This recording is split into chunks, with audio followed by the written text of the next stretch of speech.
Alléluia. Vous savez, des fois, vous pouvez voir des gens qui font beaucoup de bruit dans l'église, nous qui prêchons, qui parlons beaucoup, et les gens qui courent à gauche, à droite. Mais il y a des dons cachés qui sont précieux pour l'œuvre de Dieu. Et je considère le frère Achille comme un de ces piliers tranquilles. Toujours le même, une constance extraordinaire. Mais nous l'apprécions et je sais qu'il a une parole pour nous. Prêche. Je ne veux pas voler de ton temps. Alléluia. Prêche. Alléluia. Notre Dieu est bon, n'est-ce pas? Amen. Est-ce qu'on peut battre nos mains pour le Seigneur?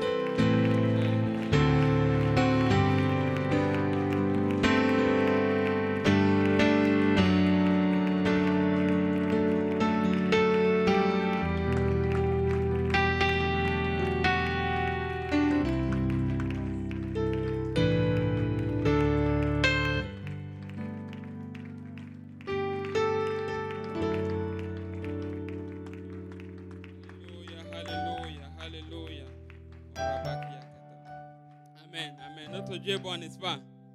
Amen. Notre Dieu est bon. C'est vraiment un honneur et un privilège pour moi d'être là aujourd'hui. Je ne sais pas si je peux avoir un peu de moniteur. J'ai une voix un peu affaiblie cet après-midi. Et j'aime Pasteur Kaozi. Amen. J'aime Pasteur Kaozi. Pasteur Kaozi, c'est mon pasteur, c'est mon mentor. Et c'est mon papa, je peux dire, ici au Canada. Amen. Lorsque je suis arrivé, bien évidemment, oui, j'ai des parents de sang. Mais lui et maman Jolie sont ceux qui nous ont accueillis lorsque on était perdus et on cherchait une voie. On était en route vers l'enfer et ils ont fait une place dans leur famille pour nous autres. Et je vais être à 100% et éternellement reconnaissant pour Pasteur Kaozi et maman Jolie. Amen. Alléluia. Je me souviens, l'une des premières fois que j'ai rencontré Pasteur Kaozi, c'était dans une étude biblique. Et c'était chez Pasteur Yannick. Et je ne le connaissais pas encore vraiment. Et quand je suis arrivé, je savais qu'il allait y avoir une étude biblique enseignée par un pasteur. Et il a fallu qu'il commence à prêcher pour que je me rende compte qu'en réalité, c'est lui le pasteur. Parce que tellement il était simple, tellement il était humble. Non seulement par sa façon de s'habiller et aussi par sa façon d'être. Et laissez-moi vous dire, son attitude parlait probablement autant que les mots qui sortaient de sa bouche. Et il a pu nous transformer.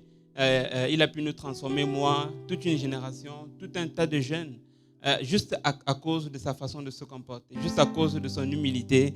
Et nous avons vraiment un homme de Dieu extraordinaire. Je ne sais pas si on peut une fois de plus rendre grâce à Dieu pour nos dirigeants. Alléluia. Alléluia. Alléluia. Alléluia. Pasteur Serge. Oh là là, Pasteur Serge. Pasteur Serge, c'est mon parrain. Amen. Et lui également, pendant qu'on faisait les bêtises de bébés spirituels, c'est lui qui changeait les couches. C'est lui qui nous supportait. Et il a toujours été là.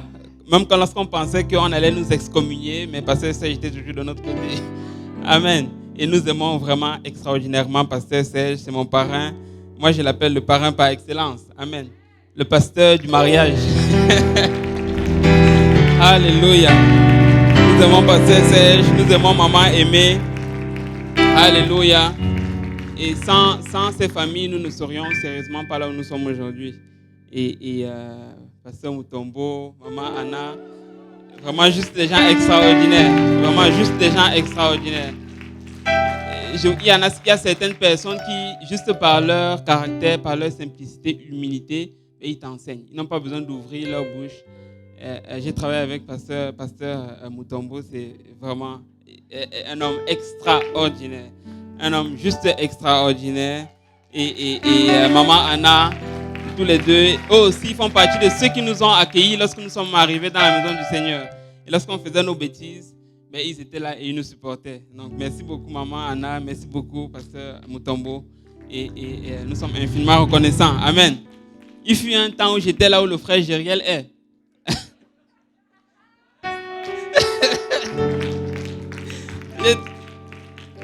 Et aujourd'hui, waouh, j'arrive, j'écoute la musique, j'ai dit, waouh, si j'avais un examen à passer pour entrer dans la chorale, c'est sûr que j'échoue. Ils sont rendus à un autre niveau. Là, vous êtes peut-être habitués, mais il fallait venir 7 ans en arrière. Vous allez vous rendre compte qu'il y a une grosse différence.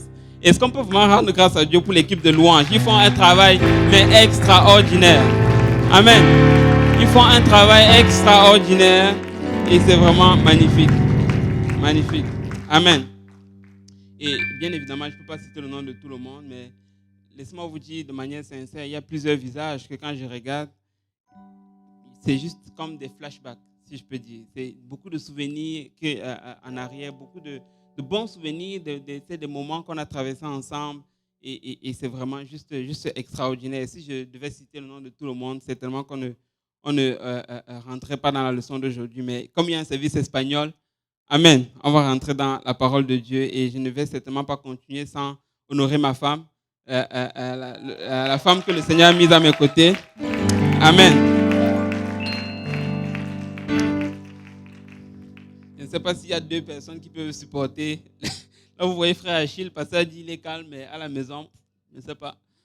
Je ne sais pas s'il y a 2 femmes qui peuvent supporter le Achille à la maison. OK? Et des fois, je me dis, wow, là, vraiment, Achille, tu as tout gâché. Tu vas dormir dehors aujourd'hui, pour de vrai. Mais j'arrive à la maison, tranquille, pas de problème. Elle est toute gentille, toute douce. Et c'est vraiment juste extraordinaire. Une femme de Dieu extraordinaire. Et je ne me souviens pas d'une fois que je voulais aller à l'église et puis elle m'a dit c'est trop. Elle me donne toute la latitude dont j'ai besoin pour faire ce que le Seigneur m'appelle à faire. C'est vraiment juste extraordinaire. Pour moi, ça vaut tout. Ça vaut l'or. Et tu peux vouloir servir Dieu, mais si ta femme ne t'accompagne pas, mais tu vas avoir l'impression que tu ne peux pas aller bien loin. Ça va être comme un fardeau. Mais nous rendons grâce à Dieu pour nos femmes qui nous soutiennent. Amen. Et qui nous encouragent dans l'œuvre du Seigneur. Amen. Sans plus tarder, nous allons aller dans la parole de Dieu aujourd'hui. Vous êtes debout, je m'excuse, je vous ai gardé debout trop longtemps. Donc, on va lire le verset d'ouverture et on va prier avant de rentrer dans la parole de Dieu. Amen. Donc, Genèse 17, le verset 5. Là, c'est mon verset d'ouverture. La Bible dit ceci dans Genèse 17, le verset 5. On ne t'appellera plus Abraham, mais ton nom sera... On ne t'appellera plus, Abraham, mais ton nom sera Abraham, car je te rends père d'une multitude de nations. Amen. Car je te rends père d'une multitude de nations. Je vais demander à Pasteur Kaouzi s'il peut prier pour l'enseignement de la parole de Dieu. Prions Amen. Tous ensemble. Éternel, nous te rendons grâce encore une fois pour ton amour, pour ta bonté, ta fidélité, Seigneur. Merci pour ta présence, Papa, palpable en ces lieux, Seigneur. Toutefois, comme nous avançons pour entendre de ta part, nous réalisons combien nous sommes des hommes charnels, des hommes naturels. Et que ta parole qui est esprit, Seigneur, est très souvent folie pour nous et de nous-mêmes, nous ne pouvons la saisir ni la comprendre. Nous prions que tu nous aides maintenant. Oint nous, Papa, nous te prions, oint ton serviteur, afin qu'il puisse donner cette parole sans crainte, ni faveur, ni hésitation. Oint nous tous ensemble, encore une fois, nous prions que nous puissions recevoir cette parole, lui, réserver une place de choix dans nos cœurs où elle va germer, produire de fruits et que ce fruit nous conduise jusque dans la vie éternelle. C'est avec action de grâce dans le cœur que nous te remercions, alors que nous te remettons les moments qui vont suivre entre tes saints bras. Nous prions aussi au nom de Jésus. Nous disons tous au nom de Jésus. Au nom de Jésus. Amen. Est-ce qu'on peut battre nos mains une dernière fois pour le Seigneur avant de nous asseoir? Alléluia.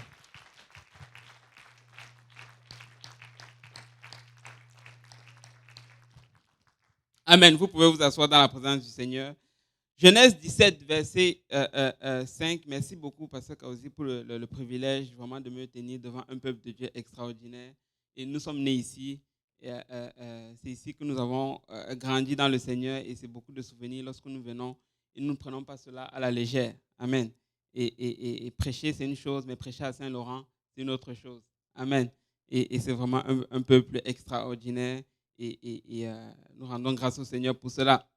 Donc, Genèse 17, le verset 5, on l'a lu en ouverture, ça dit « On ne t'appellera plus Abraham, mais ton nom sera Abraham, car je te rends père d'une multitude de nations. » Et ça, c'est le passage que j'ai trouvé bon de mettre comme verset d'ouverture du message aujourd'hui. Mais quand on regarde dans la Bible, on se rend compte qu'Abraham n'était pas le seul en réalité que Dieu a changé. Abraham n'était pas le seul que Dieu a changé son nom. Il y a plusieurs personnages dans la Bible que quand tu étudies un peu leur histoire, tu vois qu'ils sont passés d'un point A à un point B. Amen. Et ils avaient un certain caractère, ils avaient une certaine personnalité, mais Dieu les a amenés d'un point A à un point B. Et si je demandais probablement, si c'était une étude biblique et que je demandais à la plupart d'entre vous quelle était la faiblesse d'Abraham, je ne suis pas sûr que 50% auraient la bonne réponse. Et moi-même, il y a de cela quelques temps, il y a de cela peut-être une semaine, je n'avais pas la bonne réponse. Et la Bible nous dit qu'Abraham, c'est le père de la foi. Amen. Mais savez-vous quelle était la plus grande faiblesse d'Abraham? C'était le manque de foi. Dieu a fait de quelqu'un qui avait le manque de foi, quelqu'un qu'on appelle aujourd'hui le père de la foi. Aujourd'hui, c'est très difficile de parler de la foi pendant un certain nombre de temps sans parler d'Abraham. Mais c'est parce que Dieu l'a sorti de la situation dans laquelle il était. Dieu l'a sorti de la personne qu'il était pour l'amener à celui qu'on connaît aujourd'hui comme étant le père de la foi. Donc, par la grâce de Dieu, on va essayer de mettre un peu la loupe, si on veut, sur la vie d'Abraham et décortiquer c'est quoi qui a fait en sorte qu'il passe de quelqu'un qui était craintif, de quelqu'un qui n'avait pas nécessairement confiance en Dieu ou bien au Père de la foi. Et la Bible nous parle de plusieurs autres personnes, un peu comme Abraham, que Dieu a changé littéralement. Dieu a changé le nom d'Abraham en Abraham. Dieu a changé Jacob en Israël. Dieu a changé Saul en Paul dans le Nouveau Testament. Dieu a changé Simon en Céphas ou Pierre. Il y a plusieurs autres personnes que Dieu a transformées comme ça de manière radicale dans la Bible, mais Dieu n'a pas nécessairement changé leur nom. De ce nombre-là, on peut citer David, on peut citer Esther, on peut citer Ruth, on peut citer plusieurs. Et je suis sûr qu'on peut même citer certains d'entre nous. Quand on était encore dans le monde, la version de nous dans le monde, là, n'était pas beau à voir, ça faisait peur et tout ce que vous pouvez imaginer. Mais aujourd'hui, le Seigneur nous a sortis des ténèbres pour nous amener dans son admirable lumière. En réalité, il a changé le nom de nous tous. Avant, je m'appelais Achille. Maintenant, je m'appelle Achille Kamgang Jésus. Amen. Le jour où je suis rentré dans les eaux du baptême, Dieu a complètement changé mon passé. Et là, lorsque je parle, ils disent, mais de quoi est-ce qu'ils sont en train de parler? C'est parce que je n'ai pas retrouvé la photo du Achille avant Christ. Je l'ai cherché aujourd'hui avant de venir, mais je ne l'ai pas trouvé. Peut-être parce qu'il y en a qui a toutes les archives, peut-être qu'il va réussir à trouver. Mais peut-être c'est une bonne chose en fait que je ne l'ai pas trouvé parce que peut-être si je l'affichais, certains d'entre vous seraient choqués. Mais le Achille, avant Christ, là, il avait les tresses sur la tête. Achille, avant Christ, là, il faisait de ces bêtises, vous ne pouvez juste pas imaginer. Je me souviens un jour, quand j'avais fait mes tresses, j'étais rentré dans le métro et puis je me demandais, mais pourquoi est-ce que tout le monde me regarde? Qu'est-ce qui va pas avec moi? Et puis là, j'essayais d'interpréter, il y avait les mamans qui me regardaient. Et tu pouvais lire là, vraiment sur leur visage qu'ils sont en train de dire, oh pauvre enfant, qu'est-ce qui s'est passé avec lui? Ils avaient pitié de moi littéralement dans le métro à cause de la voie dans laquelle j'étais en train d'aller. J'avais des amis que tu ne veux pas fréquenter à l'université. Certains d'entre eux sont morts littéralement aujourd'hui. D'autres sont retournés en Afrique. Mais il a plu à Dieu de me sortir de ce milieu-là pour m'amener dans sa maison aujourd'hui. Et ça, je ne vais jamais l'oublier. Amen. Et je suis sûr que ce n'est pas seulement moi. Plusieurs d'entre vous que je suis en train de regarder ici, là, vous aviez un passé. Vous aviez une ancienne version de vous. Mais le truc, c'est que Dieu ne veut pas qu'on continue juste de marcher et vivre pour lui et oublier d'où est-ce qu'il nous a sortis. J'ai envie de dire à quelqu'un, lorsque les temps commencent à être difficiles, lorsque la vie refuse de te sourire, souviens-toi d'où est-ce que Dieu t'a sorti. Souviens-toi d'où est-ce que Dieu t'a sorti. Souviens-toi où est-ce que tu étais avant que tu ne rencontres le Seigneur. Et tu vas avoir du courage. Amen. Donc là, on ne va pas parler bien évidemment de tous ces personnages-là que j'ai cités, mais on va s'attarder sur Abraham. Donc là, la Bible va nous donner un peu dans quelles circonstances est-ce que Abraham est né. Dans Genèse 11 et Genèse 12, la Bible va justement nous introduire non seulement à Abraham, mais également à son père. À l'époque, il s'appelait Abraham et non pas Abraham. Et la Bible va nous dire dans quelles circonstances à peu près est-ce que Abraham est né. Mais maintenant, avant de rentrer dans l'ancien Abraham, parlons un peu brièvement du nouveau. En fait, aujourd'hui, lorsque je dis Abraham, la plupart d'entre vous, vous avez une idée de quelqu'un qui est plein de foi, de quelqu'un à qui Dieu a demandé d'aller sacrifier son fils et il n'a pas refusé, quelqu'un qui croyait en Dieu. La Bible dit qu'il fut confiance en Dieu et cela lui fut imputé à justice. Amen. Ça, c'est l'image d'Abraham que nous avons dans la tête. Pourquoi? C'est tout simplement parce que la version d'après Abraham était tellement plus glorieuse que la version d'avant Abraham. Amen. Et ce que je vais dire à quelqu'un aujourd'hui, c'est que les plans que Dieu a formés pour toi, c'est beaucoup plus glorieux que ce que tu avais lorsque tu étais dans le monde. Peut-être qu'aujourd'hui, ça ne ressemble pas encore à cela, mais donne juste un peu de temps au Seigneur et tu vas voir que la nouvelle version de toi, si tu persévères, est de loin meilleure que l'ancienne version. Amen. Et ça ne va juste être une question de temps, on ne va même plus se souvenir de qui était l'ancien Boaz, par exemple. Seulement peut-être les Ivoiriens qui sont en Côte d'Ivoire connaissent l'ancien Boaz. Le seul Boaz que j'ai connu, moi, c'est celui qui était ici et qui priait pour le Saint-Esprit. Quand il a reçu le Saint-Esprit, il a sauté et il a couru. Depuis ce jour-là, sa vie n'a plus jamais été la même. Amen. Mais maman Flore connaît probablement l'ancien Boaz. Alléluia. Mais aujourd'hui, moi, quand je vois Boaz, je ne pense plus à qui il était avant. Et je suis sûr que si je pose la question à maman Flore, elle va me répondre la même chose. Quand elle regarde son mari, elle ne voit pas l'ancienne personne qui était en Côte d'Ivoire et qui ne connaissait pas encore toutes les voies du Seigneur. Elle voit tout juste le nouveau Boaz, voyez-vous. Et ce que je veux dire par là, c'est que si on persévère dans les voies du Seigneur, si on continue de se donner corps et âme pour l'œuvre du Seigneur, notre passé ne va être juste que de l'histoire. Les gens ne vont même plus s'en souvenir. Et quand on va nous regarder, on va juste penser à notre présent, à notre version après et non à celle d'avant. Et c'est ce qui était le cas pour Abraham. Parce qu'il a tellement accompli de grandes choses. Il a tellement eu la foi en Dieu que son passé n'est devenu juste que de l'histoire et non pas quelque chose qui le caractérisait. Abraham n'était plus caractérisé par son passé, mais il était caractérisé par la version après qu'il a rencontré le Seigneur. Pourquoi? Parce qu'il a laissé Dieu littéralement le transformer. Voyez-vous? Donc maintenant, lorsque on va essayer de rentrer un peu dans la vie d'Abraham. Mais avant, j'aimerais lire un passage. Le pasteur Kauzi a fait allusion à ça en introduction. C'est dans Psaume 40, le verset 2. Psaume 40, le verset 2 et le verset 3. Ça dit ceci. J'avais mis en l'Éternel mon espérance. Il s'est incliné vers moi et il a écouté mes cris.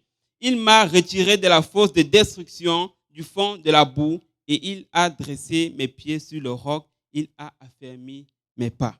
Amen. Et ça, c'est le témoignage qui est le nôtre. C'est le témoignage qui est celui de plusieurs d'entre nous. Il fut un moment où nous étions égarés. On était en train d'aller vers la fosse de destruction. Mais Dieu nous a sauvés. Dieu nous a sortis de la boue et il a dressé nos pieds sur le roc qui est le Seigneur Jésus-Christ et il a affermi nos pas. Amen. Il ne nous a pas mis dans un lieu incertain. Il ne nous a pas mis sur un chemin où on ne sait pas quelle est l'issue. On sait que nous allons vers la Nouvelle Jérusalem. Amen. Et je ne sais pas pour vous, mais moi, je suis en direction vers la Nouvelle Jérusalem. Et s'il y a quelqu'un ou quelque chose qui va essayer de me faire retourner à l'ancienne version de Achille, oh non, je me souviens que cette version-là avait les races. Cette version même, à un moment donné, voulait se suicider.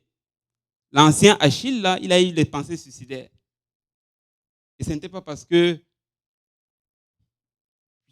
on ne pouvait pas payer ma scolarité. Je sentais juste qu'il y avait quelque chose qui était vide. Je sentais juste qu'il manquait quelque chose. Et j'avais ces pensées suicidaires. Là, je me rends compte que le message est sur YouTube. Et mes parents, je n'ai jamais dit à mes parents que j'avais une pensée suicidaire avant. Et là, ils vont l'apprendre probablement par YouTube. Je pense qu'on va couper cette partie-là. Sinon, je vais... Alléluia. Mais Dieu est bon, n'est-ce pas? Amen. Dieu est bon. Mais il m'a sorti de cet endroit où j'allais, il m'a sorti de cette direction dans laquelle j'allais et il m'a mis dans son royaume. Il a dressé mes pieds sur le roc et il a affermi mes pas. J'ai eu à cœur de partager un peu l'histoire d'une autre personne avant de revenir à l'histoire d'Abraham. C'est quelqu'un que vous connaissez très bien. Cette personne-là aimait le soccer. La personne aimait tellement le soccer que la plupart du temps, quand je la rencontrais, elle avait la sueur sur le visage parce qu'elle sortait d'un match de soccer et peu importe l'heure, peu importe où, peu importe les circonstances, toujours en sueur la personne parce qu'elle sortait d'un match de soccer. L'année dernière, je me suis rendu compte que ce n'est même pas seulement à Montréal que j'ai rencontré cette personne, mais c'est depuis quand j'étais encore dans mon Cameroun natal, au collège adventiste. Et là, la personne probablement se reconnaît déjà. Mais la plupart d'entre vous ne savez pas de qui je parle. Et j'ai rencontré cette personne, mais pas tant nécessairement que j'ai eu une conversation avec elle, mais tout simplement parce que je la voyais de loin. Alors que moi, j'étais en 4e, cette personne était en terminale. Et nous, ce qu'on faisait souvent, c'est qu'on allait voir le match des aînés. Certains voient de quoi je parle. Je ne sais pas si c'est comme ça dans d'autres pays, là. Mais on allait voir le match de soccer des aînés. Et moi, j'allais voir le match des aînés de terminale. Et il y avait toujours une personne, un joueur qui était talentueux, comme pas à peu près, et qui était toujours en sueur, justement, et qui aimait tellement le soccer. Tu pouvais te demander si est-ce que la personne ne va pas lâcher l'école pour faire carrière dans le soccer ou devenir le prochain Samuel Eto'o ou je ne sais pas quoi. Mais la personne avait bien et beaucoup de talent. Mais je n'ai jamais eu l'occasion réellement de parler à cette personne-là. Mais quelques années plus tard, si mes chiffres sont bons, à peu près 7 ou 8 ans plus tard, je suis quelque part à Montréal, sur Côte-des-Neiges, dans un bus. Je ne me souviens plus du numéro du bus. Et justement, je vois cette personne. Mais je me dis, mais lui là, il me dit quelque chose. Son visage me dit quelque chose. J'ai l'impression que je l'ai déjà vu quelque part, mais je n'arrive pas à déterminer. Mais ce pourquoi je savais que je l'avais déjà vu, c'est parce que sa tête m'était un peu familière, mais surtout parce qu'il avait la sueur sur le visage.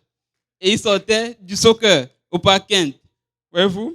Et je le regarde, je dis, mais lui, j'ai l'impression que je le connais quelque part, mais je n'arrive pas à mettre le nom sur la personne.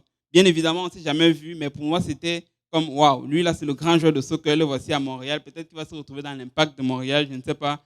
Peut-être que, je ne sais pas. Okay? Mais je l'ai rencontré et puis, on s'est perdu de vue. La prochaine fois que je l'ai rencontré, j'épargne bien évidemment trop les détails, mais c'était lors d'une étude biblique. C'était lors d'une étude biblique chez Pasteur Yannick. Et celui qui enseignait l'étude biblique, c'était Pasteur Kaouzi. Et ce qui m'avait frappé ce jour-là, sur cette personne, c'était que la personne était arrivée en retard et encore avec la sueur sur le visage, parce que la personne sortait du soccer. Et là, tu t'imagines quelle est la caractéristique de quelqu'un, c'est quoi sa vie. Tu te dis, mais je le rencontre au Cameroun, en sueur, sortant du soccer, dans le bus, en sueur, sortant du soccer, à une étude biblique, en sueur, sortant du soccer. Mais lui, là, il y a quelque chose qui ne va pas. Je me demandais, mais lui, là, il doit sérieusement aimer le soccer. Mais la prochaine fois que je rencontre justement cette personne, l'une des prochaines fois que je rencontre ces personnes-là, c'est lors de la conférence francophone. Je ne sais plus c'était quelle année, mais je me souviens, il y avait un banquet. Et à la fin, on est allé au sous-sol pour manger. On était à table avec Pasteur Serge, on était à table avec probablement Pasteur Yannick, on se tenait ensemble. Et le joueur de soccer était là, mais il n'était pas en sueur, parce qu'on sortait du service.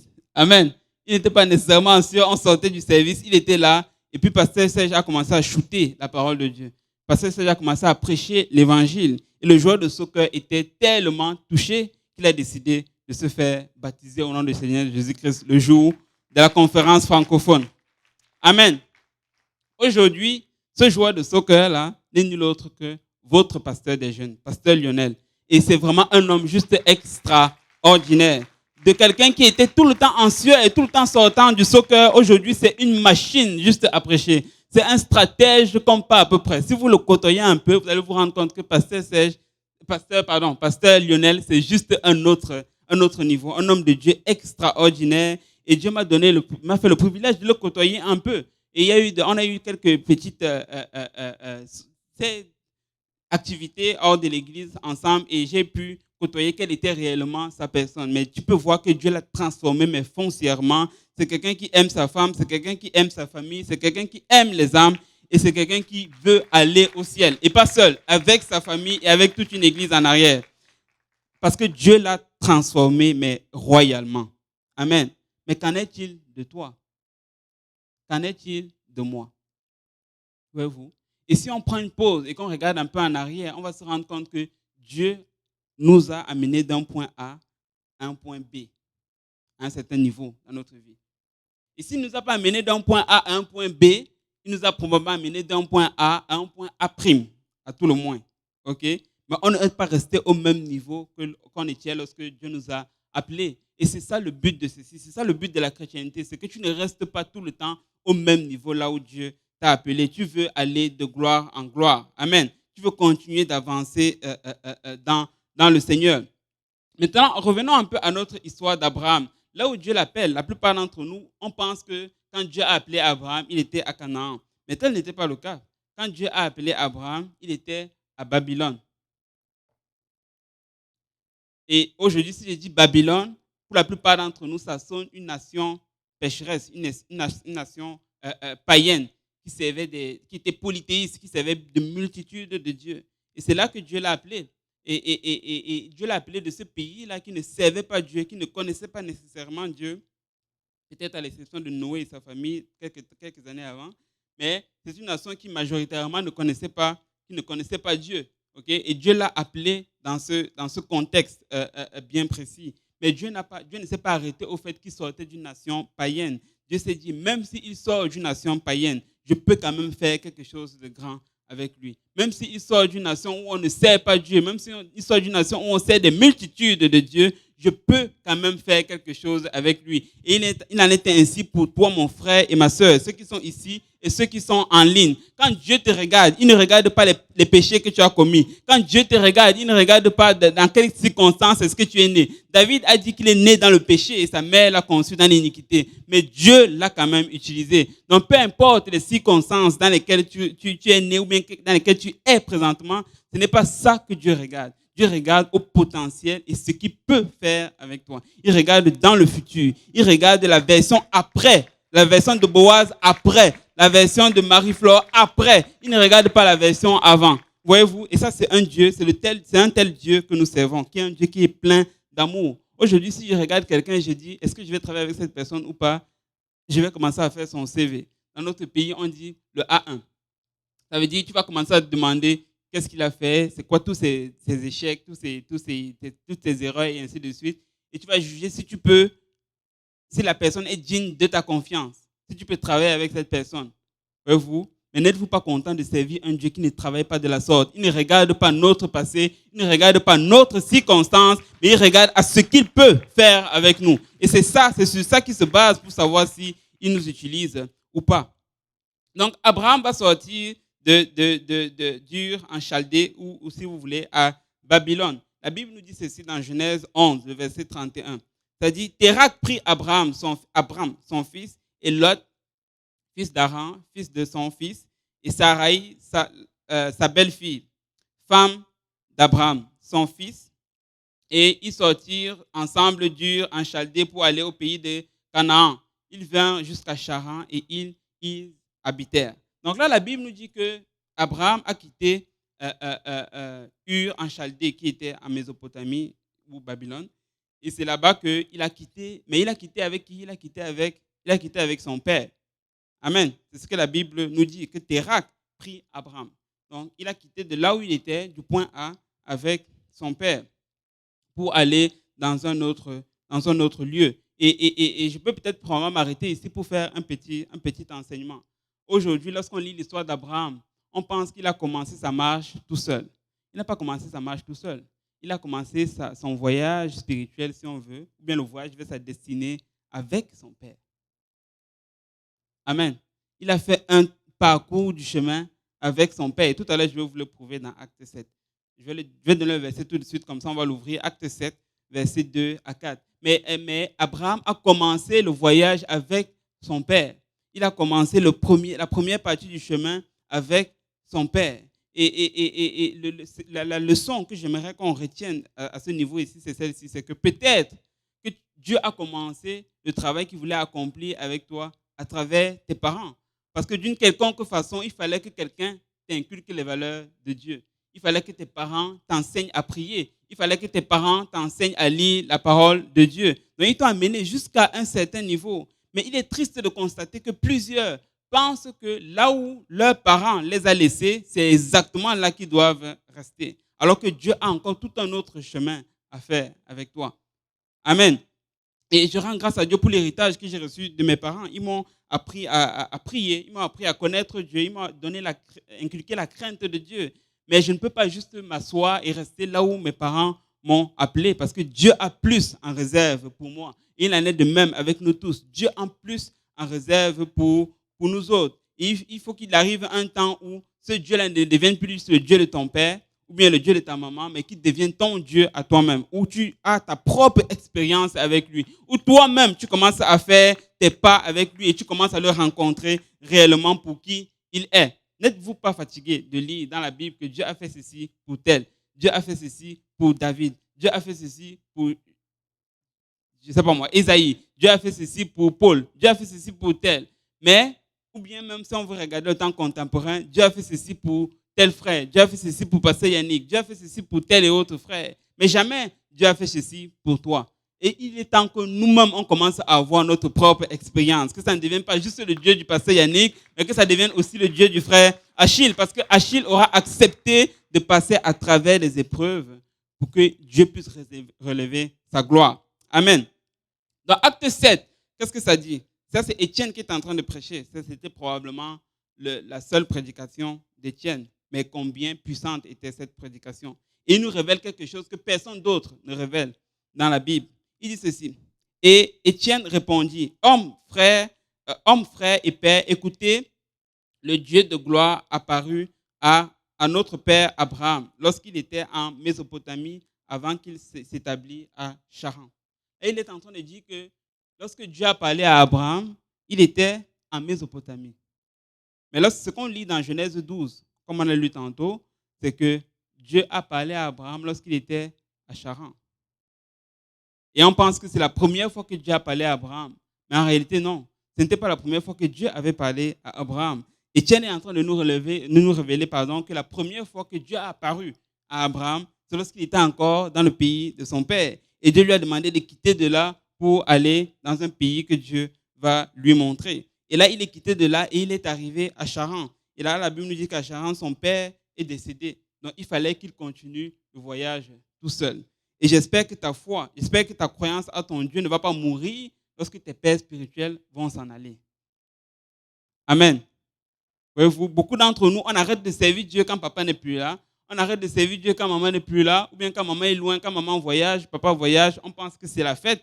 Quand le chat n'est pas là, la souris danse, comme on dit dans notre pays. Voyez-vous? Et on pense que quand les parents ne sont pas là, ou bien quand ceux qui nous ont amenés dans la foi ne sont pas là, ça nous donne une licence pour vivre comme on veut. Mais ce n'est pas ce que Dieu attend de nous. Dieu attend à ce que nos parents nous amènent jusqu'à un certain niveau. Mais à partir de ce niveau-là, nous-mêmes, nous prenons nos propres responsabilités et on commence à faire notre propre expérience avec Dieu. Donc là, Étienne nous révèle que la toute première fois que Dieu parle à Abraham, c'est lorsqu'il était en Mésopotamie. Et là, il a quitté de là, il est arrivé jusqu'à Charan et c'est là qu'il a perdu, évidemment, son père. Voyez-vous? Et là, donc, Abraham va justement commencer ce voyage. Il va commencer ce voyage-là et il va arriver à Charan. Son père va mourir. Et puis, Genèse 12, verset 1, on va le relire. Genèse 12, le verset 1, la Bible dit ceci. L'Éternel dit à Abraham, va-t'en de ton pays, de ta patrie, de la maison de ton père, dans le pays que je te montrerai. Et ça, c'est ce que Dieu est en train de dire à Abraham. Il lui dit, va-t'en de ton pays, de ta patrie, de la maison de ton père. Et là, si on compare un peu Genèse 12, 1 et Acte 7, là où Étienne révèle la première rencontre d'Abraham avec Dieu, on va se rendre compte qu'il y a une petite différence. Les deux consistent en l'appel d'Abraham, mais il y a une différence. Dans Acte 7, qu'est-ce que ça dit? Ça dit ceci, homme frère, je vais aller plus loin, je peux gagner un temps. Il dit, le Dieu de gloire apparut à notre père Abraham lorsqu'il était en Mésopotamie avant qu'il s'établisse en Chaldée. Je ne sais pas si on peut me mettre le verset 3, s'il vous plaît. Il dit, quitte ton pays et ta famille, va-t'en dans le pays que je te montrerai. Et là, la première fois, ça c'est la première fois que Dieu parle à Abraham. Et Dieu ne lui dit pas quitte la maison de ton père. Dieu lui dit juste quitte ton pays, ta famille et va dans le pays que je vais te montrer. Ça c'était la première fois que Dieu a parlé à Abraham. Maintenant, je ne veux pas engendrer de nouvelles doctrines. Mais il y a une chose qui est sûre, c'est que la Bible ici ne nous mentionne pas que Dieu a dit à Abraham de quitter la maison de son père. Mais quand on arrive dans Genèse 12, la deuxième fois où Dieu parle à Abraham, Dieu insiste et il met la maison de son père. Genèse 12, verset 1, il dit, l'Éternel dit à Abraham, va-t'en de ton pays, de ta patrie, de la maison de ton père, dans le pays que je vais te montrer. Parce que Dieu voulait que ce soit clair pour Abraham qu'il ne veut pas que Abraham parte avec qui que ce soit. Abraham était supposé partir juste lui et sa femme, et non pas quelqu'un de la maison de son père. Et c'était peut-être parce que Dieu ne voulait pas, de toutes les façons, qu'au début, il quitte avec son père. Mais je ne sais pas, je ne veux pas créer de nouvelles doctrines. Mais il y a une chose qui est sûre, c'est qu'il y a une différence entre les deux. Donc Dieu a dû parler 2 fois à Abraham pour que finalement Abraham finisse par obéir. Donc là, Abraham va obéir, il va quitter le Charan et il va arriver justement finalement à Canaan. Il va arriver à Canaan et il va établir là sa demeure. Et là, la Bible nous dit que lorsqu'il va s'établir à Canaan, ben, on aurait pu penser probablement que la vie allait être belle.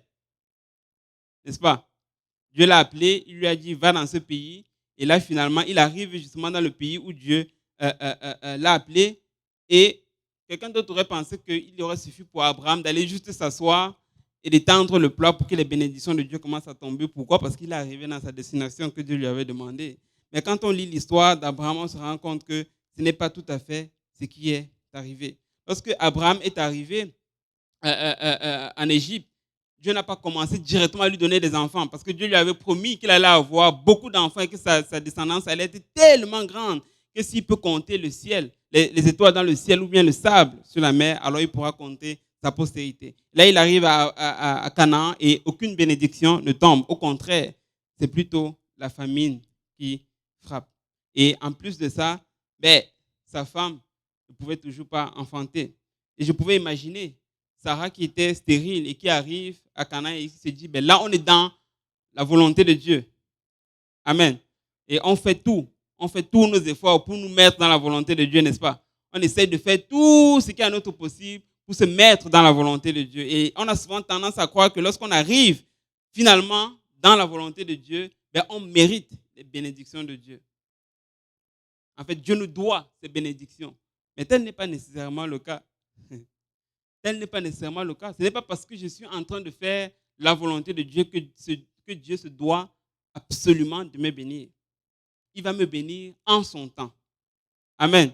Est-ce que Dieu va me bénir? Oui, c'est une chose certaine, mais il va me bénir en son temps. Et là, donc, il va arriver là à Canaan et sa femme ne va pas être enceinte. Je peux imaginer Sarah qui va aller chaque jour à Maxi pour prendre, ou bien à Pharmaprix, pardon, pour prendre le test de grossesse. Et revenir voir si elle est finalement enceinte. Certains d'entre vous rient. Vous ne savez pas qu'il y avait Pharmaprix à Canaan? Ça s'appelait Pharma Canaan, je ne sais pas. Allez regarder dans votre... Non, je blague. Il n'y avait pas Pharmaprix, mais elle était surprise qu'elle n'est toujours pas enceinte. Et ça devait certainement être un sujet de frustration pour Abraham et ainsi que pour sa femme. Donc là, ils vont finir par... comme si ça, ce n'était pas assez. Après ça, maintenant, c'est la famine qui va frapper. Et là, ils vont se retrouver finalement en Égypte. Abraham va quitter pour aller en Égypte sans toutefois consulter son Dieu. Et ça, on va le lire juste, c'est dans Genèse 12. Donnez-moi juste un instant que je me retrouve. Genèse 12.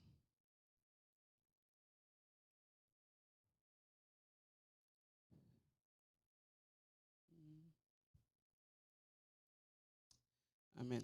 Genèse 12, le verset 10 et le verset 13. La Bible dit ceci, il y eut une famine dans le pays et Abraham descendit en Égypte pour y séjourner, car la famine était grande dans le pays. Oui? Donc là, à cause de la famine qu'il y avait à Canaan, il a décidé d'aller en Égypte. Et la Bible nous dit ceci au verset 11. Comme il était prêt d'entrer en Égypte, il dit à Sarai, sa femme, « Voici, je sais que tu es une femme belle de figure. Quand les Égyptiens te verront, ils diront, c'est sa femme. Et ils me tueront et ils te laisseront la vie. Dis, je te prie que tu aies ma sœur, afin que je sois béni et que je sois bien traité, à cause de toi, et que mon âme vive grâce à toi. » Et là donc, Abraham se retrouve en Égypte contre la volonté de Dieu. Pourquoi? Parce que quand il est arrivé, là où Dieu l'appelait, les problèmes ont commencé à frapper. Et je veux juste dire à quelqu'un, ce n'est pas parce qu'il y a des problèmes, ce n'est pas parce que la vie semble être difficile que tu n'es pas dans la volonté de Dieu. En fait, en réalité, des fois, certains problèmes sont même l'indication que tu es exactement là où Dieu te veut. Dieu ne nous a pas appelés juste pour que la vie soit juste tout le temps facile, parce que Dieu a réalisé une chose. S'il y a une façon par laquelle l'être humain, dans sa nature, apprend, c'est par les épreuves. Dieu va nous envoyer les épreuves pour nous apprendre. Dieu va nous envoyer les épreuves pour nous façonner. Dieu va nous envoyer les épreuves justement pour nous faire passer de notre ancienne version à la nouvelle version. Dieu ne va pas juste te dire « aie la foi ». Il va t'envoyer les épreuves pour que tu développes la foi. Voyez-vous la différence? Et il faut qu'on commence à chérir juste les épreuves que Dieu envoie vers nous parce que c'est une opportunité pour devenir la personne que Dieu veut que nous soyons. Et très souvent, on va avorter le processus en demandant à Dieu d'enlever l'épreuve ou en contournant le problème. Mais ce qu'on va se rendre compte, c'est que quelques temps plus tard, Dieu va nous faire passer par la même épreuve parce qu'on a refusé d'apprendre la leçon. On a refusé de laisser l'épreuve nous transformer. On a plutôt décidé de contourner le problème. Et Abraham, qui n'était pas encore nécessairement le père de la foi, certainement à cette époque, je ne sais pas, mais il n'avait pas encore le même niveau de foi qu'on voit dans un autre Abraham dans Genèse 22. Mais là, il va arriver en Égypte. Et là, la Bible nous dit qu'à cause que sa femme était belle de figure, il va demander à sa femme de mentir. Donc là, on voit qu'il y avait deux choses qui caractérisaient la vie d'Abraham lorsqu'il était hors de la volonté de Dieu. Et pour ceux qui prennent les notes, ça c'est probablement quelque chose à noter. Il y a deux choses souvent qui vont indiquer, qui vont être une bonne boussole ou bien un très bon indicateur du fait que nous sommes hors de la volonté de Dieu ou pas. Et c'est exactement ce que Abraham est en train de vivre ici. Non seulement il avait peur, mais en plus de ça, il devait mentir. Voyez-vous? Et ça, c'est deux choses qui caractérisent souvent lorsque nous ne sommes pas dans la volonté de Dieu. Lorsqu'on commence à avoir le désir de mentir, lorsqu'on commence à être tenté de mentir, souvent, je ne dis pas toujours, mais souvent, c'est parce qu'on n'est pas là où Dieu veut que nous soyons. Quand on commence parallèlement ou bien pareillement à vivre dans la peur, et quand on commence à avoir peur des circonstances et de tout plein de choses, c'est probablement une fois de plus parce que nous ne sommes pas là où Dieu veut que nous soyons. Et là, voilà Abraham qui se retrouve en Égypte contre la volonté de Dieu. Et là, il est tenté de mentir. Il n'est pas juste tenté de mentir, il demande à sa femme de mentir. Et en plus, là, il est pris de peur. Il a peur de la mort. Dieu ne nous a pas appelés pour qu'on vive dans la peur. Si tu arrives à un moment et que tu as l'impression que tu es tout le temps apeuré, que tu es tout le temps angoissé, laisse-moi te dire, chose certaine, ce n'est pas la volonté de Dieu. Dieu ne veut pas que nous vivions dans la peur. Et si tu as l'impression que tu as tout le temps peur, le sommeil te fuit, tu n'arrives pas à dormir, peut-être qu'il faudrait que tu retournes à Canaan. Amen. Peut-être qu'il faudrait que tu retournes dans la maison de Dieu. Mais le mensonge et la peur n'étaient pas les deux seules choses qui caractérisaient le fait qu'Abraham était hors de la volonté de Dieu. Quand on lit l'histoire d'Abraham en Égypte, on se rend compte qu'il est sorti de là avec plein de richesses, beaucoup de richesses. Des servantes, des serviteurs, des anneaux, des agnès et ainsi de suite. Il avait tellement de richesses avant de retourner à Canaan. Et là, certaines personnes vont dire, lui, son compte en banque est fourni, son compte en banque est plein. Ça veut certainement dire que Dieu l'a béni. Mais Abraham était riche hors de la volonté de Dieu. Dieu l'avait appelé, il devait être riche. C'était une de ses promesses que Dieu lui avait faites. Okay? Mais le but de Dieu, ce n'était pas qu'il aille s'enrichir hors de sa volonté. Voyez-vous? Et oui, il a peut-être eu cette richesse-là. Et Dieu ne lui a pas demandé de jeter toute sa richesse. Mais avec cette richesse-là mal acquise, il y avait un poison à l'intérieur. C'était Agar. Parce que parmi les servantes qu'il a ramenées en Égypte, il y avait Agar, avec qui il a finalement eu un enfant, Ismaël, contre la promesse de Dieu. Et ce que je vais dire à quelqu'un, c'est qu'il faut qu'on arrête de regarder aux mauvais indicateurs. Il faut qu'on arrête de regarder aux mauvaises choses pour déterminer si on est dans la volonté de Dieu ou pas. Ce n'est pas parce que tu prospères, ce n'est pas parce que tu as une meilleure voiture ou bien que tu as une maison que Dieu t'a béni. Souvent, c'est souvent ce qu'on va faire. On va aller travailler comme des malades, on va faire 2 jobs et puis on va venir, on va dire on a beaucoup d'argent, Dieu m'a béni, Dieu m'a béni, j'ai beaucoup d'argent dans mon compte en banque. Mais ce n'est pas réellement que Dieu t'a béni. C'est en réalité que tu es sorti de la volonté de Dieu. Ce n'est pas parce que je me sens bien dans ma peau, que je peux manger à n'importe quel restaurant ou que tout va bien, entre guillemets, dans ma vie que je suis dans la volonté de Dieu. Ce qui détermine si je suis dans la volonté de Dieu, c'est si mes décisions de tous les jours, mes choix de tous les jours sont toujours en accord avec la parole de Dieu. Tout le reste là, c'est juste du superflu. Je peux avoir la meilleure voiture que vous pouvez imaginer. Ça ne veut pas dire que je suis dans la volonté de Dieu. Je peux acheter n'importe quel bien que vous voulez. Ça ne veut pas dire que je suis dans la volonté de Dieu. Ce qui détermine si je suis dans la volonté de Dieu, c'est est-ce que je suis en train de suivre l'appel que Dieu m'a donné? Est-ce que je suis toujours là où Dieu voulait que je sois à l'instant T? Point final. Et la parole de Dieu, bien évidemment. Ce n'est pas nos bénédictions et ce n'est pas notre compte en banque.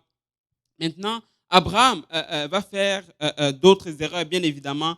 On ne va pas prendre le temps nécessairement de passer à travers tout ça. Et là, Abraham va finir par retourner à Canaan et il va accumuler d'autres erreurs. Mais il y a une chose, c'est que si tu étudies bien en détail la vie d'Abraham, tu te rends compte que même déjà dans Genèse 16 à peu près, le Abraham qu'on rencontre n'était pas du tout le même qu'on a dans Genèse 12. C'était deux personnes différentes parce qu'il avait déjà eu certaines épreuves qui ont permis à sa foi d'augmenter. Il y avait déjà certaines épreuves qui ont permis qu'il quitte de quelqu'un de craintif à quelqu'un qui a une certaine mesure de foi. Et malgré les épreuves, malgré les échecs plutôt, malgré les fois que Abraham a échoué, il aurait pu se décourager. Mais nulle part, tu ne vois dans la Bible où la Bible mentionne qu'Abraham a jeté l'éponge. Et je veux juste encourager quelqu'un. Si tu tombes, si tu fais une erreur, si tu échoues, ne reste pas à terre, lève-toi et continue. Le Seigneur ne te condamne pas. Le diable, lui, va te condamner. Le Seigneur, lui, va te convaincre pour que tu te lèves et que tu continues de marcher. La volonté de Dieu, ce n'est pas que tu tombes et que tu restes à terre. La Bible dit ceci, que le juste tombe cette fois et il se relève. Ouais, c'est quoi la caractéristique du juste? C'est que lorsqu'il tombe, il se relève. J'ai envie de dire que l'injuste tombe et il ne se relève pas. Si tu ne te relèves pas, lorsque tu tombes, c'est probablement parce que tu es injuste. Mais il est en train de dire ici là que le juste tombe cette fois et il se relève. Et j'aimerais juste réinsister et m'atteler là-dessus. Si tu tombes, et je sais qu'il y a les moments qui sont difficiles, la pression est forte, mais je veux juste encourager quelqu'un, ce n'est pas le moment de jeter l'éponge. Ce n'est pas le moment d'abandonner. Regarde en avant, il y a encore un gros parcours que le Seigneur a pour toi en réserve. Amen. Et je ne sais pas si on peut, pour un moment, battre nos mains pour le Seigneur. Alléluia. Alléluia. Amen. Donc là, on va essayer d'arriver un peu à l'apogée, si on veut, de ce que la Bible nous raconte dans l'histoire d'Abraham. Donc, il va accumuler, bien évidemment, des erreurs, il va accumuler des échecs, mais il ne va pas jeter l'éponge. Et on voit un Abraham qui est grandissant. On voit un Abraham qui a plus de foi, alors qu'on ouvre les chapitres les uns après les autres. On voit un Abraham qui est différent, qui avait plus de confiance en Dieu. Ainsi, dans Genèse 22, Dieu va demander littéralement l'impossible à Abraham. Mais littéralement l'impossible. Cet enfant qu'il a entendu pendant 25 ans, Dieu va lui demander d'aller l'offrir en sacrifice. Souvenez-vous de Sarah qui allait chez Pharmaprix pour acheter le test de grossesse pendant longtemps. Et le résultat était toujours négatif. Mais un jour, il a fini par avoir cet enfant. Elle a fait le test et le test était positif. Et elle a attendu 25 ans. Je ne sais pas combien de machines de tests qu'elle a dû écouler, mais elle a fait beaucoup de tests de grossesse. Et là, finalement, à 25 ans plus tard, elle va finir par avoir cet enfant. Et Dieu va lui dire, l'enfant n'avait pas encore atteint un certain âge, et Dieu va lui dire ceci dans Genèse 22, verset 1 et le verset 2. Après ces choses, Dieu mit Abraham à l'épreuve et lui dit, Abraham, il répondit, me voici. Dieu dit, prends ton fils, ton unique, celui que tu aimes, Isaac. Va-t'en au pays de Morija et là offre-le en holocauste sur l'une des montagnes que je te dirai. Et là, c'était certainement la catastrophe. La catastrophe dans la vie d'Abraham. Et il aurait pu se poser toutes sortes de questions. Et si Abraham était humain, il devait s'en poser des questions. C'est juste que la Bible ne le relate pas. Mais c'est sûr que dans la tête d'Abraham, là, vous imaginez le nombre de questions par seconde qui rentraient dans sa tête. Et c'est des questions compliquées à répondre. J'ai quitté mon pays, j'ai fait confiance en Dieu, j'ai commencé le chemin. À un moment donné, mon père est décédé, mais je n'ai pas abandonné. Je me suis levé, j'ai continué, je suis arrivé à Canaan. La famine a frappé, je suis allé en Égypte. Je suis revenu, j'ai continué de faire confiance en ce Dieu-là. Presque partout où j'allais, je bâtissais des hôtels pour montrer ma foi en ce Dieu.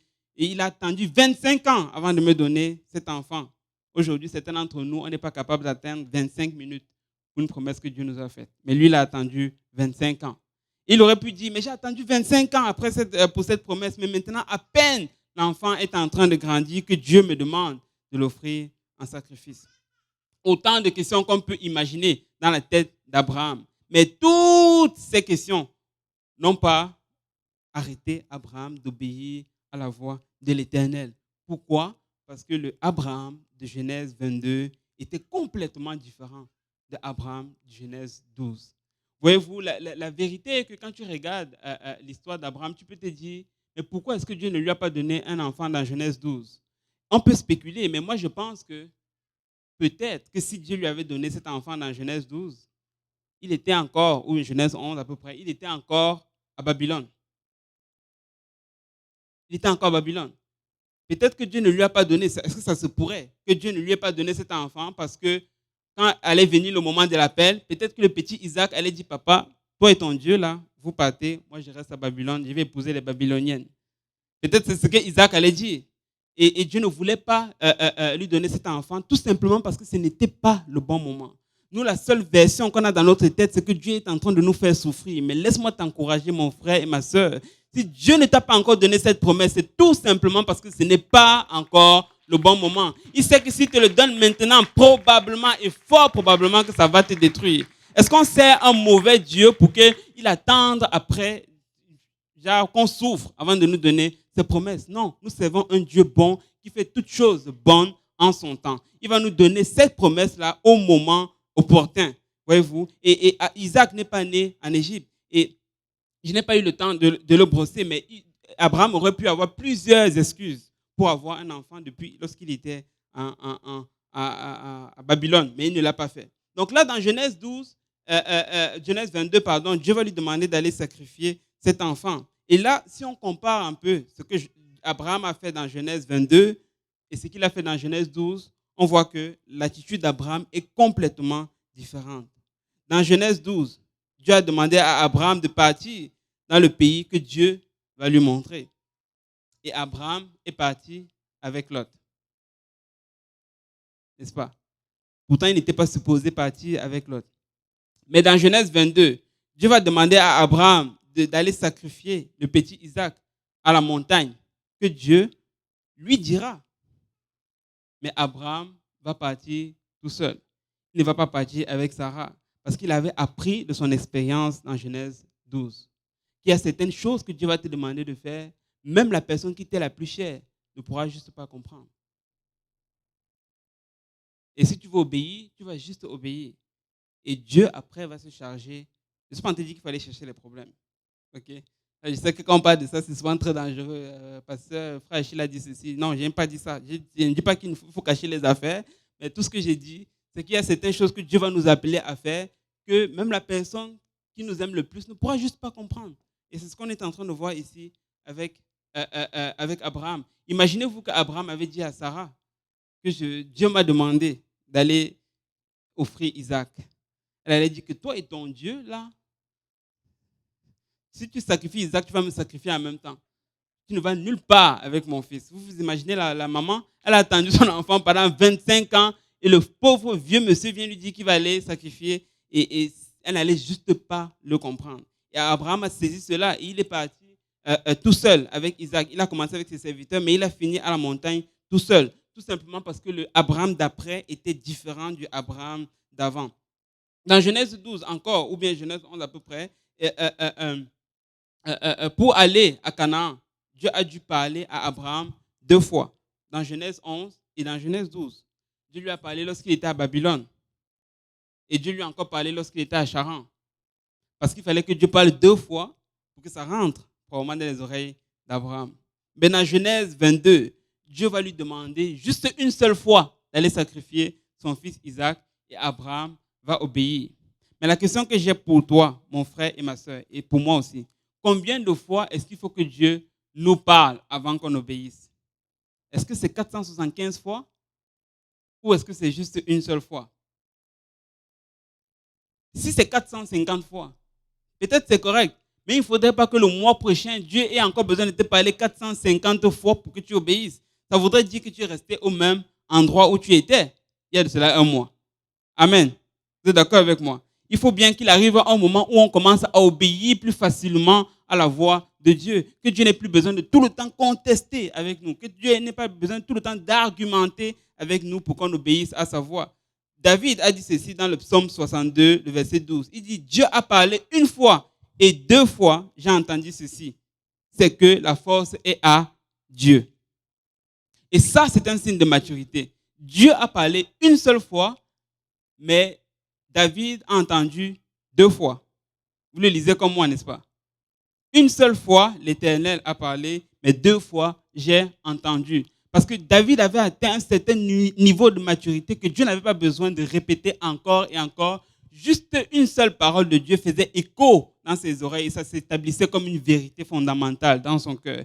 Et ça, c'est la maturité. C'est à ça que Dieu veut que nous arrivions. Où il a juste besoin de parler une seule fois et nous obéissons. Et nous nous mettons à l'œuvre. Et Dieu n'a pas besoin, et on ne veut pas que plus le temps passe, plus Dieu, Dieu a l'impression qu'on devient têtu. Et malheureusement, c'est un peu la caractéristique, si j'ai envie de dire, de l'être humain. J'ai l'impression que des fois, plus, si on ne fait pas attention, plus on avance avec Dieu, plus on devient sophistiqué. Je sais que vous ne dites pas Amen, mais ça rentre.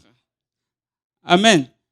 Et on dirait que plus le temps passe, plus on devient sophistiqué. On connaît tellement de versets que si Dieu nous dit quelque chose, on va sortir un verset pour contredire ce que Dieu a dit. C'est vrai. Si je vous dis ce que les gens ont déjà réussi à justifier avec la parole de Dieu comme péché, vous n'allez pas y croire. Vous allez tomber de vos chaises. Aujourd'hui, les gens justifient la fornication avec la parole de Dieu. Vous vous rendez compte? Ça, c'est l'être humain.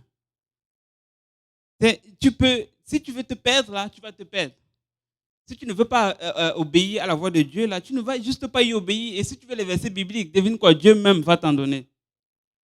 Dieu lui-même va te laisser en trouver. Et tu vas avoir une explication que tu vas avoir l'impression que tu es un génie. Mais tout le monde va te regarder et va dire, wow, qu'est-ce qui se passe avec telle personne? Parce que dans la tête, là, tu es déjà arrivé juste à un autre niveau. Mais nous avons besoin d'être à la place où Dieu parle juste une seule fois et nous obéissons. Amen. Il dit, une fois l'Éternel a parlé et deux fois j'ai entendu ceci, c'est que la force est à notre Dieu. Amen. Et nous voulons vraiment atteindre ce niveau de maturité. Il est 2h58 et je vais conclure avec ceci, si le pasteur me donne 2 minutes. Amen, il dit plus. Moi, je n'ai plus. Mais j'aimerais juste nous laisser avec certaines choses pratiques. C'est bien beau d'apprendre de la vie d'Abraham. C'est bien beau d'apprendre certains principes en ce qui concerne la vie d'Abraham. Mais nous voulons avoir quelque chose que nous allons mettre en pratique. Et probablement la première question que nous devons, ou bien que nous voulons nous poser, c'est lorsque tu regardes à ta vie, est-ce qu'il y a réellement un avant et un après? Et beaucoup d'entre nous, nous allons me dire, ben oui, bien sûr, je me suis repenti de mes péchés, je me suis fait baptiser au nom de Jésus-Christ, j'ai reçu le Saint-Esprit, ça c'est la récitation pentecôtiste, et on va dire, ben c'est ça c'était avant et ça c'est après. C'est vrai qu'il y avait une version de toi avant que tu ne rentres dans les eaux du baptême et après. Mais lorsque tu commences à vivre pour le Seigneur, Dieu t'amène d'un point A à un point B, il t'amène d'un point je sais pas moi, Y à un point suivant. Ouais? Et nous devons continuellement être en train d'avancer.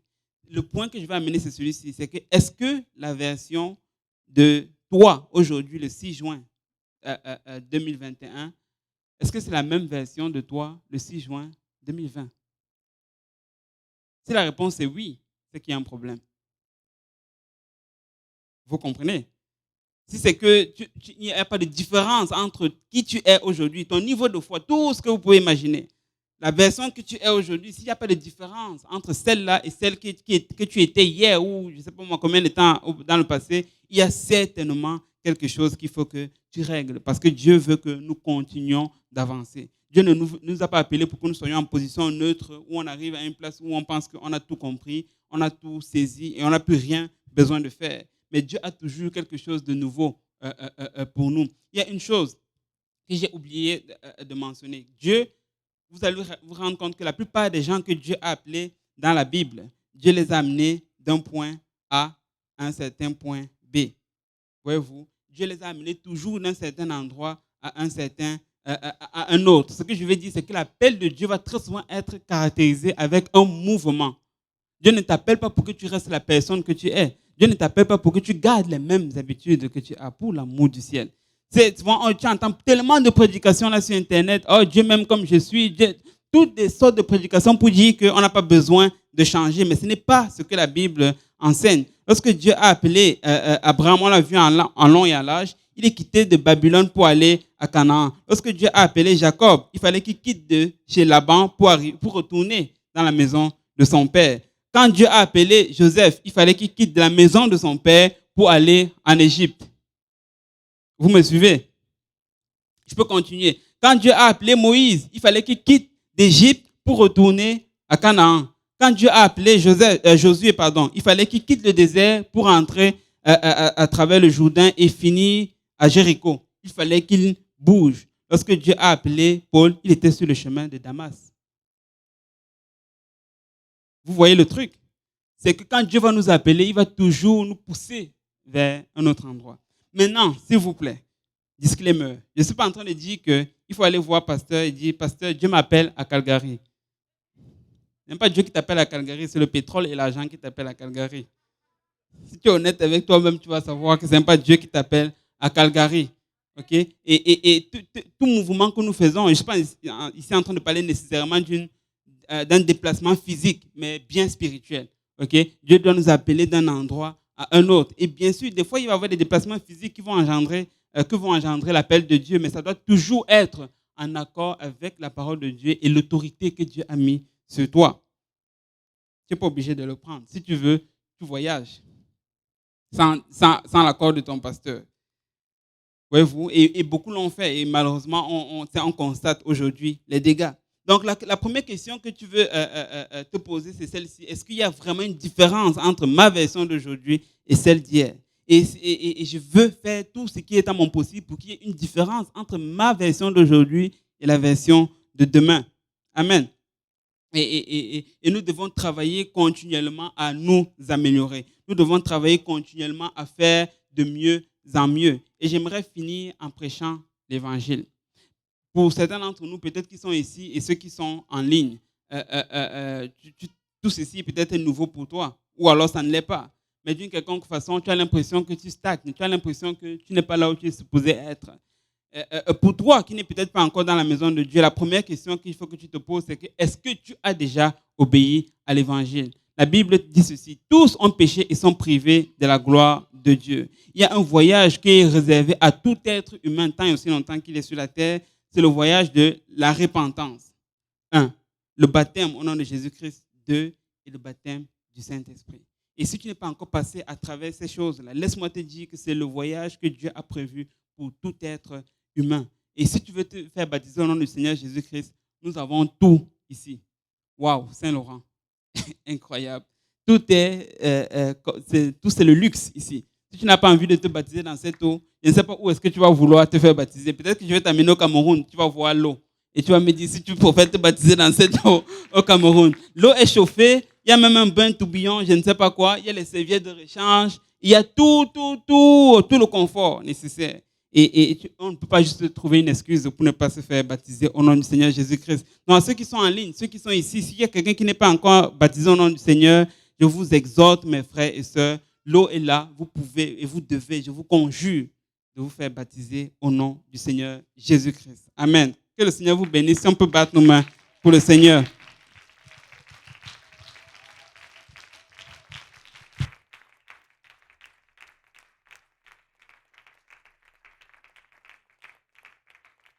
Alléluia. Alléluia.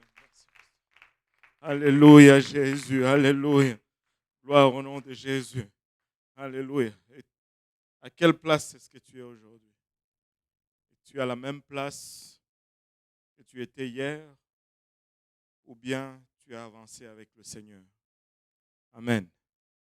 Ça nous laisse de quoi réfléchir, ça nous laisse de quoi mijoter. Nous allons prendre un temps de prière et de recueillement. Si notre équipe de musique peut revenir nous faire un chant. Alléluia. Pendant que nous allons prendre quelques minutes à prier, on a encore un peu de temps. Amen. Alléluia.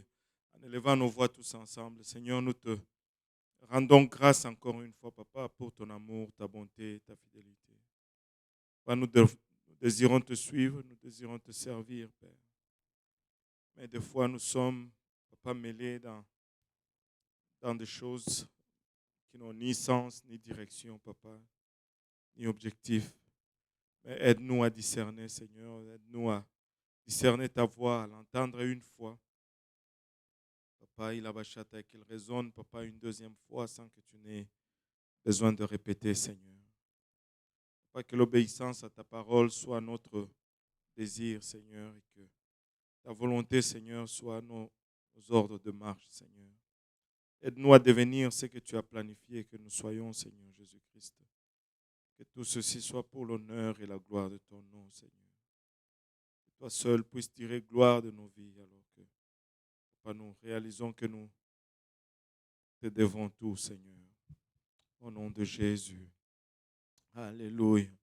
Gloire au nom de Jésus. Je veux être changé. Je veux avancer avec le Seigneur. Je ne veux pas être le même. Alléluia. Je ne veux pas patiner au même endroit encore et encore et encore. Je ne voudrais pas entrer en argument avec le Seigneur. Alléluia. Je ne voudrais pas entrer en argument avec le Seigneur. Alléluia. Prenons le temps de lui parler pour un moment. Prenons le temps, alléluia, de nous recueillir. Et peu importe où tu es, aujourd'hui, tu peux être baptisé au nom de Jésus. Nous avons l'eau, nous avons des vêtements de réchange. Ça ne prend que votre obéissance. Alléluia. Alléluia, Seigneur. Et si quelque part, vous êtes dans quelque lieu que ce soit et que vous voulez être baptisé au nom de Jésus, vous ne savez pas où vous tournez, nous pouvons vous aider à vous diriger à une place où vous pouvez revêtir le nom de Jésus-Christ dans les eaux du baptême. Si vous êtes là aujourd'hui et que vous n'êtes pas encore rempli du Saint-Esprit, vous pouvez recevoir cette puissance de transformation. L'Esprit du Seigneur venant et demeurant en vous. Alléluia, Jésus.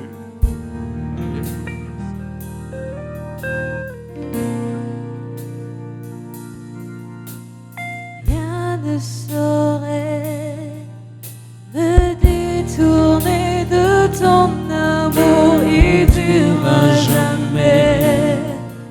Et qu'il ne m'aime pas chaque jour, je tiendrai bon. Oui, je compterai sur toi. Oh, oh. Rien ne saurait restreindre ta fidélité, ta grâce, je sais, m'entoure dans l'obscurité, je tiendrai bon, je compterai sur toi. Oh, oh, oui, je ne peux saisir tes voies, mais je me confie en toi. Tout mon espoir est établi sur ton amour et ta justice. Je ne suivrai nulle autre voie. Je me confie ma vie sur toi. Je t'aimerai bon.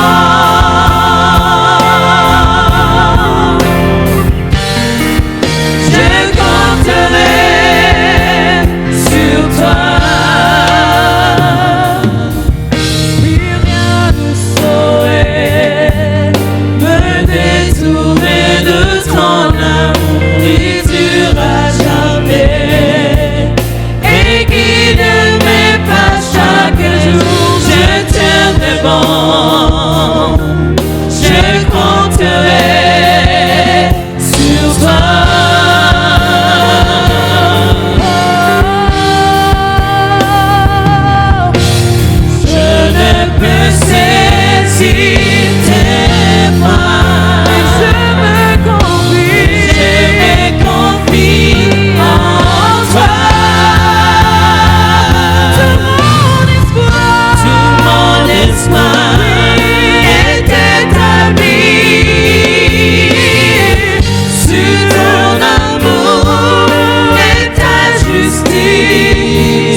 sur toi.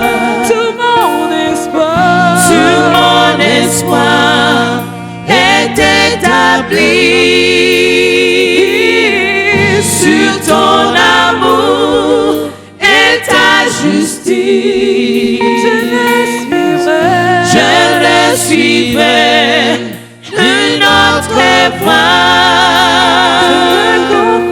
Je me confie, m'appuie sur toi.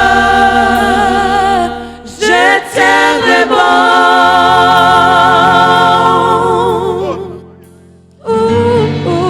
Je compterai sur toi.